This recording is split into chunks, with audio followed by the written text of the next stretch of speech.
नमस्कार मेरे प्यारे भाइयों और बहनों, मैं विवेक कुमार। क्राइम की कहानी के नए एपिसोड में आप सभी लोगों का हार्दिक स्वागत है। कहानी में आगे बढ़ने से पहले कृपया क्राइम की कहानी चैनल को सब्सक्राइब कर बेल आइकन जरूर दबा लें ताकि मेरे हर वीडियो का नोटिफिकेशन आपको मिलता रहे। तो चलिए आज की कहानी शुरू करते हैं। 35 साल का योगेश उर्फ पप्पू नामदेव अपनी 32 वर्षीय पत्नी सुनीता नामदेव व 12 साल के बेटे दिव्यांश नामदेव के साथ मध्य प्रदेश के होशंगाबाद जिले के बानापुरा के वार्ड नंबर 3 दुर्गा कॉलोनी में रहता था। शांत स्वभाव का योगेश पान की छोटी सी दुकान चलाता था, जबकि उसकी पत्नी सुनीता घर पर ही आटा चक्की और किराना दुकान संभालती थी। दोनों पति पत्नी मेहनत कर अपने बेटे का भविष्य संवारने में लगे रहते थे। 4 नवंबर 2021 की सुबह कॉलोनी में रोज की तरह हलचल थी। लोग अपनी जरूरत का सामान लेने बाहर निकलने लगे थे, लेकिन आज एक बात सभी को खटक रही थी। योगेश की दुकान अब तक बंद थी। यह असामान्य था, क्योंकि योगेश हमेशा सूरज निकलने से पहले ही दुकान खोल लिया करता था। आसपास के लोग पहले तो यही समझे कि शायद कोई निजी कारण होगा, लेकिन जब काफी देर तक दरवाजा बंद रहा तो चिंता बढ़ने लगी। सबके मन में सवाल उठने लगे, क्या सब ठीक है? कॉलोनी के कुछ लोग धीरे धीरे सुनीता के घर की ओर बढ़े, लेकिन वहां भी सन्नाटा पसरा था। आमतौर पर सुबह सुबह चक्की की आवाज सुनाई देती थी, लेकिन आज जैसे घर ने चुप्पी ओढ़ ली थी। इधर पूरा मोहल्ला दिवाली की तैयारियों में रंगा हुआ था। घर घर सफाई हो रही थी, बच्चों की हंसी गूंज रही थी, पर योगेश के घर के सामने अजीब सा सन्नाटा था। लोगों ने आपस में चर्चा की, आज अमावस्या है, हो सकता है योगेश अपने परिवार के साथ नर्मदा नदी में स्नान करने आंवली घाट गया होगा। कॉलोनी के लोगों को यह अच्छी तरह मालूम था कि योगेश के माता पिता आंवली घाट पर पूजन सामग्री की दुकान चलाते हैं। पूर्णिमा और अमावस्या के दिन तो जैसे वहां एक मेले जैसा माहौल होता था, और योगेश अक्सर अपने परिवार को साथ लेकर वहां जाया करता था। यही वजह थी कि जब सुबह से उसका घर और दुकान बंद देखी गई तो लोगों ने यह मान लिया कि वह नर्मदा स्नान को गया होगा। दरअसल पिछले पखवाड़े ही योगेश अपने छोटे बेटे को आंवली घाट पर अपने दादा दादी के पास छोड़ आया था, ताकि वह वहां कुछ दिन रह सके और घाट की रौनक देख सके। दिवाली की शाम ढलने को थी। घड़ियों की सुई ने 4 बजने का इशारा किया ही था कि अचानक योगेश के घर के सामने एक बाइक आकर रुकी। बाइक से उतरे 2 लोग सीधे उस दुकान की ओर बढ़े जिसकी शटर गिराकर रखी गई थी। दरअसल उसी दुकान के पीछे से योगेश के घर में जाने का रास्ता था। बाइक सवारों ने दरवाजे पर दस्तक दिया। धीरे धीरे दस्तक की जगह थपथपाहट और फिर तेज खटखटाहट में बदल गई, लेकिन अंदर से कोई जवाब नहीं मिला। आवाजें सुनकर पड़ोसी भी बाहर निकल आए। सब हैरानी से देखने लगे, कौन लोग हैं और इतनी जोर जोर से क्यों दरवाजा खटखटा रहे हैं। बाइक सवारों ने बताया कि वे भी बनापुरा के ही रहने वाले हैं और आज वे आंवली घाट पर नर्मदा स्नान के लिए गए थे। वहां जब उन्होंने नारियल और प्रसाद लेने के लिए एक दुकान पर रुककर सामान लिया तो दुकान चलाने वाले वृद्ध व्यक्ति ने पहचान के बाद बताया, हम योगेश के माता पिता हैं। आज दीपावली है, यह प्रसाद योगेश और उसके परिवार तक जरूर पहुंचा देना। वहां से लौटते ही वे सीधे योगेश के घर पहुंचे ताकि देवी मां का प्रसाद समय पर दिया जा सके। लेकिन अब वे कई मिनटों से लगातार दरवाजा खटखटा रहे थे और अंदर से कोई भी उनकी बात नहीं सुन रहा था। उन दोनों युवकों की बात सुनकर आसपास के लोग भी बेचैन हो उठे। शटर अब सिर्फ बंद नहीं था, वह चिंता का कारण बन चुका था। कॉलोनी के लोगों ने मिलकर शटर को जोर जोर से पीटना शुरू कर दिया। हर किसी के मन में एक ही सवाल था, आखिर अंदर हो क्या रहा है। काफी देर तक कोई प्रतिक्रिया ना मिलने पर एक युवक ने पास की खिड़की से झांकने की कोशिश किया। जैसे ही उसकी नजर कमरे के अंदर पड़ी, वह चीख ही पड़ा। उसकी आंखें डर और हैरानी से फटी की फटी रह गईं। अंदर का दृश्य किसी बुरे सपने से कम नहीं था। कमरे के भीतर पलंग पर योगेश, उसकी पत्नी सुनीता और उनका बेटा दिव्यांश लहूलुहान हालत में पड़े थे। तीनों के शरीर खून से सने हुए थे और पूरा कमरा सन्नाटे और खौफ में डूबा हुआ था। जैसे ही यह खबर बिजली की तरह कॉलोनी में फैली, लोग दौड़ते हुए योगेश के घर के सामने जमा होने लगे। कोई कुछ बोल नहीं पा रहा था, बस स्तब्ध था, भयभीत था। इसी अफरा तफरी के बीच किसी ने तुरंत सिवनी मालवा पुलिस थाने पर फोन कर घटना की सूचना दे दिया। कुछ ही देर में थाने के टीआई जितेंद्र सिंह यादव को मामले की जानकारी दी गई तो उन्होंने इसे गंभीरता से लेते हुए जिले के वरिष्ठ अधिकारियों को सूचित किया और पुलिस बल के साथ तुरंत बानापुरा की दुर्गा कॉलोनी के लिए रवाना हो गए। योगेश का मकान सामने से देखने पर सामान्य लगता था। 2 शटर लगे हुए थे, एक में किराना दुकान और दूसरे में आटा चक्की। आटा चक्की वाले हिस्से से ही मकान के अंदर जाने का रास्ता था। पुलिस के वहां पहुंचते ही जब आटा चक्की दुकान का शटर उठाया गया तो हैरानी की बात यह थी कि वह अंदर से बंद नहीं था। जैसे ही पुलिस ने शटर को ऊपर खींचा, वह आसानी से खुल गया, मानो किसी ने जानबूझकर ऐसा किया हो। उसी रास्ते से पुलिस टीम धीरे धीरे भीतर दाखिल हुई और सीधे योगेश के घर की ओर बढ़ी। भीतर का नजारा दिल को दहला देने वाला था। योगेश नामदेव उर्फ पप्पू और उनकी पत्नी सुनीता, तीनों के सिर पर गंभीर वार के साथ साथ गले पर धारदार हथियार के गहरे घाव साफ दिख रहे थे। कमरे की दीवारों और पलंग पर खून के छींटे बिखरे हुए थे, मानो किसी ने बेरहमी की सारी हदें पार कर दी हों। घर के भीतर हर चीज अस्त व्यस्त थी। बिखरे सामान के बीच एक कमरे में अब भी एक दीपक जल रहा था, साथ में पूजा की सामग्री रखी हुई थी, जैसे किसी अनुष्ठान को बीच में ही रोक दिया गया हो। यह दृश्य न केवल भयावह था, बल्कि कई सवाल भी छोड़ गया। इस सनसनीखेज वारदात की खबर देखते ही देखते सोशल मीडिया पर आग की तरह फैल गई।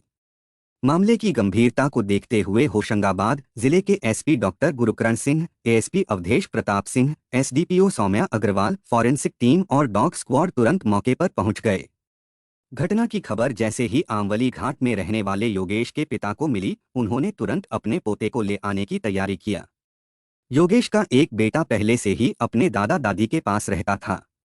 खबर मिलते ही आमवली घाट से योगेश के माता पिता उसके बेटे को लेकर आ चुके थे। अपने बेटे, बहू और पोते की मौत के सदमे से उनका रो रो कर बुरा हाल था। पुलिस ने तीनों शवों को बरामद कर अगली सुबह सिवनी मालवा के सरकारी अस्पताल भेजा, जहां डॉक्टरों की टीम ने पोस्टमार्टम की प्रक्रिया पूरी किया। दर्द की इस घड़ी में योगेश के 70 वर्षीय वृद्ध पिता विनोद कुमार नामदेव को जैसे ही अपने बेटे, बहू और पोते के शव सौंपे गए, उनका कलेजा फट सा गया। दोपहर होते होते घर से एक साथ तीनों की अर्थियां उठीं। सफेद चादरों में लिपटे 3 जनाजे जब दुर्गा कॉलोनी की गलियों से गुजरे तो हर आंख नम थी, हर दिल बोझिल। दीपावली के इस पर्व पर जहां हर साल दीपों की रोशनी से गलियां चमकती थीं, इस बार सन्नाटे और आंसुओं ने उसकी जगह ले ली थी। एसपी डॉक्टर गुरुकरण सिंह और एएसपी अवधेश प्रताप सिंह ने मौके का मुआयना किया और घटनास्थल के उस कमरे को सील करवा दिया जहां यह नरसंहार हुआ था। जांच को तेजी देने के लिए एसडीपीओ सौम्या अग्रवाल, टीआई जितेंद्र सिंह यादव, जिला पुलिस लाइन से इंस्पेक्टर उमाशंकर यादव और गौरव सिंह बुंदेला की अगुवाई में 4 टीमें गठित की गईं। फॉरेंसिक टीम के साथ खोजी कुत्ते को भी घटनास्थल पर लाया गया। कुत्ता सूंघते सूंघते बानापुरा रेलवे स्टेशन के प्लेटफार्म 1 तक पहुंचा और वहीं रुक गया। इससे यह आशंका और भी गहराने लगी कि कातिल वारदात को अंजाम देने के बाद शायद किसी ट्रेन के जरिए फरार हुआ होगा या स्टेशन से होकर गुजरा होगा। दुर्गा कॉलोनी का माहौल पूरी तरह गमगीन हो चुका था। दीपावली का त्योहार अब मातम में तब्दील हो गया था। कॉलोनी के लोग न केवल सदमे में थे, बल्कि डर और दहशत भी हर चेहरे पर साफ झलक रही थी। पुलिस ने दुर्गा कॉलोनी के लगभग दर्जन भर महिला पुरुषों के बयान दर्ज कर हत्या के कारणों को जानने की कोशिश किया। नामदेव परिवार के 3 सदस्यों की निर्मम हत्या के पीछे की वजह जानने के लिए पुलिस की एक टीम ने आमवली घाट पहुंचकर मृतक योगेश के माता पिता और 8 साल के बेटे से गहन पूछताछ किया। टीआई जितेंद्र सिंह ने विनोद नामदेव की आंखों में झांकते हुए सवाल किया, आपके बेटे की किसी से कोई रंजिश थी क्या? विनोद ने भारी आवाज में जवाब दिया, नहीं साहब, पप्पू की किसी से कोई दुश्मनी नहीं थी। वो तो दिन भर अपनी आटा चक्की की दुकान पर ही लगा रहता था। शरीफ और सीधा लड़का था। तो फिर किसी पर शक है तुम्हें? नहीं साहब, कुछ भी समझ नहीं आ रहा। हाँ, इतना जरूर है कि पिछले 2 महीने से पप्पू के घर में अजीब ढंग से चोरी हो रही थी। टीआई की भौहें तन गईं। चोरी? तो रिपोर्ट क्यों नहीं करवाई? विनोद ने थोड़ी झिझक के साथ कहा, साहब, पप्पू बताता था कि अलमारी से सुनीता के गहने और पैसे गायब हो जाते थे। जब कुछ समझ नहीं आया तो उसने किसी तांत्रिक को बुलाया था। तांत्रिक ने घर पर कुछ टोटके भी किए थे। पूजा, हवन, कुछ राख वगैरह भी कमरे में छिड़की गई थी। जैसे ही विनोद नामदेव के मुंह से तांत्रिक क्रियाएं शब्द निकला, पुलिस टीम चौंक उठी। घटनास्थल की छानबीन में जलता हुआ दीपक, पूजा की सामग्री और वहां व्याप्त रहस्यमयी माहौल ने पुलिस को यह सोचने पर मजबूर कर दिया कि दीपावली से ठीक एक दिन पहले वहां किसी गहरे रहस्य का खेल रचा गया था। तांत्रिक क्रियाएं किसने किया? पुलिस ने विनोद से सख्त लहजे में पूछा। विनोद ने बिना झिझक जवाब दिया, साहब, हरदा जिले का गणेश काशिव अक्सर योगेश के घर आकर तंत्र मंत्र करता था। चोरी गई चीजें वापस दिलाने के लिए वही ये सब करता था। घटना वाले दिन भी वह मुझसे बाइक में पेट्रोल भरवाने के पैसे लेने आया था। विनोद नामदेव की यह जानकारी पुलिस के लिए चौंकाने वाली थी। जैसे ही पुलिस ने योगेश के घर और दुर्गा कॉलोनी में सुरक्षा बढ़ाकर जांच शुरू की, पड़ोसियों से यह खुलासा हुआ कि आदमपुर गांव का रहने वाला यह कथित तांत्रिक गणेश काशिव पिछले कई दिनों से मृतक के घर लगातार आ जा रहा था। दीपावली से एक दिन पहले भी उसे योगेश के घर देखा गया था। यह अब साफ हो गया था। पुलिस को मौके पर तीनों मृतकों योगेश नामदेव, पत्नी सुनीता बाई और बच्चे दिव्यांश के शवों पर गहरी चोटों के निशान मिले। पूजा स्थल, खून के छींटे और जलता हुआ दीपक, ये तमाम दृश्य पुलिस को किसी सामान्य घटना की ओर नहीं बल्कि किसी गूढ़, भयावह और तांत्रिक कृत्य की ओर ले जा रहे थे। मृतकों के पास पूजा का स्थान एवं उसके पास पड़े खून के छींटे, जलता हुआ दीपक, ये सभी साक्ष्य पुलिस के लिए तांत्रिक क्रियाओं की तरफ इशारा कर रहे थे। योगेश के मौसेरे भाई से भी यह जानकारी मिली कि तांत्रिक गणेश अक्सर घर में पूजा करता था। यह बात मिलते ही पुलिस की एक टीम हरदा जिले के हंडिया थाना क्षेत्र स्थित गांव आदमपुर रवाना हुई और शक के आधार पर तांत्रिक गणेश काशिव को हिरासत में लेकर सिवनी मालवा ले आई। गणेश ने शुरुआत में केवल तांत्रिक क्रियाएं करने की बात स्वीकार की, मगर हत्या से खुद को अलग बताता रहा। लेकिन जब पुलिस ने सख्ती दिखाई तो उसका हौसला टूट गया। पूछताछ के दबाव में तांत्रिक गणेश काशिव ने आखिरकार कबूल कर लिया कि 3-4 नवंबर 2021 की रात अमावस्या को ठीक 12 बजे उसने अपने साथी मोनू उर्फ मोहन बामने के साथ मिलकर योगेश के घर तांत्रिक पूजा की और फिर तीनों की हत्या कर दिया। गणेश ने यह भी बताया कि उसने यह तांत्रिक विद्या इंद्रजाल नामक पुस्तक से सीखी थी। उसने दावा किया कि वह न सिर्फ खोई हुई वस्तुएं और पैसे वापस ला सकता है, बल्कि किसी भी समस्या का समाधान तंत्र के जरिए कर सकता है। आधुनिक वैज्ञानिक युग में भी जहां तकनीक ने चमत्कार कर दिखाए हैं, वहां एक पढ़ा लिखा परिवार सिर्फ खोए हुए गहनों और रुपयों को वापस पाने की चाह में अंधविश्वास के जाल में फंसकर एक तांत्रिक के हाथों तंत्र मंत्र का शिकार बन गया। वैज्ञानिक आविष्कारों के बावजूद भी पढ़े लिखे परिवार द्वारा रुपए और गहने वापस पाने के लिए अंधविश्वास के चक्कर में पड़कर तांत्रिक से तंत्र मंत्र कराने की जो कहानी सामने आई, वह इस प्रकार निकली। 70 वर्षीय विनोद नामदेव मूल रूप से होशंगाबाद जिले के आंवली घाट के रहने वाले हैं। नर्मदा नदी के किनारे उनकी पूजन सामग्री की छोटी सी दुकान थी, जिससे घर का गुजारा चलता था। साधारण परिवार, सादा जीवन, लेकिन सपनों की कोई कमी नहीं थी। विनोद का एकलौता बेटा योगेश पढ़ा लिखा, समझदार और कुछ कर दिखाने का जज्बा रखने वाला नौजवान था। जब वह जवान हुआ तो रोजगार की तलाश में गांव से करीब 30 किलोमीटर दूर बनापुरा चला आया। यहां आकर योगेश ने पान की दुकान शुरू किया। देखते ही देखते उसके बनाए पान इतने मशहूर हो गए कि बनापुरा में योगेश का पान एक ब्रांड जैसा बन गया। रो दुकान से हजारों की कमाई होने लगी। सन 2008 में योगेश की शादी सुनीता से हुई। कुछ ही समय में दोनों ने मिलकर दुर्गा कॉलोनी में एक प्लॉट खरीदा और छोटा सा घर बना लिया। समय बीता और उनके घर दो नन्हे मेहमान आए, बेटे दिव्यांश और अक्षांश। बच्चों के जन्म के बाद सुनीता ने सुझाव दिया कि घर के एक हिस्से में आटा चक्की और छोटी किराना दुकान शुरू कर दी जाए। योगेश बाहर पान की दुकान चलाता और सुनीता घर पर रहकर चक्की और किराना दुकान संभालती। सुबह बच्चों को स्कूल भेजने के बाद वह दिन भर अपने काम में व्यस्त रहती थी। साल 2021 के सितंबर महीने की बात है। सुनीता अपनी अलमारी में रखे गहने देख रही थी, मगर उसे उसकी सोने की बालियां और अंगूठी नहीं मिल रही थी। परेशान होकर उसने अपने पति योगेश को यह बात बताई तो योगेश ने कहा, अच्छे से देख लो सुनीता, तुमने ये चीजें कहीं दूसरी जगह रख दी होंगी। सुनीता ने अलमारी का कोना कोना छान मारा, लेकिन ना सोने की अंगूठी मिली, ना ही कान की बालियां। उसे समझ नहीं आ रहा था कि आखिर ऐसा कैसे हो गया। अभी वह इसी उलझन में थी कि एक हफ्ते बाद जब उसने अपना पर्स खोला तो देखा कि उसमें रखे करीब 5,000 रुपए भी गायब थे। अब सुनीता सचमुच परेशान हो उठी थी। उसका माथा ठनक गया था। वह सीधे योगेश के पास गई और बोली, देखो घर से रुपए और गहने दोनों गायब हो गए हैं। मुझे लगता है कोई हम पर जादू टोना कर रहा है। योगेश ने बात को हल्के में लिया और झुंझलाते हुए बोला, तुम कैसी दकियानूसी बातें कर रही हो, घर से चीजें कैसे यूं ही गायब हो सकती हैं? तुम्हें कुछ याद ही नहीं रहता, कहीं रख दी होंगी। लेकिन सुनीता का दिल अब इस बात को मानने को तैयार नहीं था। उसके मन में शक का कीड़ा धीरे धीरे घर कर गया था। उसे लगने लगा था कि कोई है जो उसके घर से चीजें गायब कर रहा है।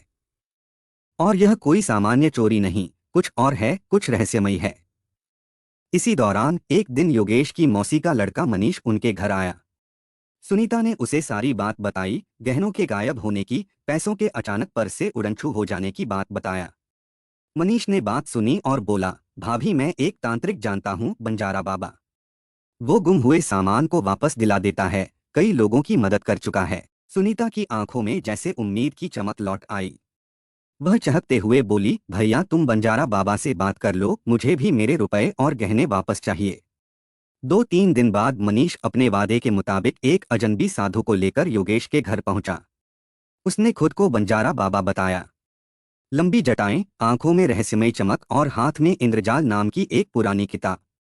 उसका रहन सहन और बोलचाल किसी सस्ते रहस्य उपन्यास के पात्र जैसा लग रहा था।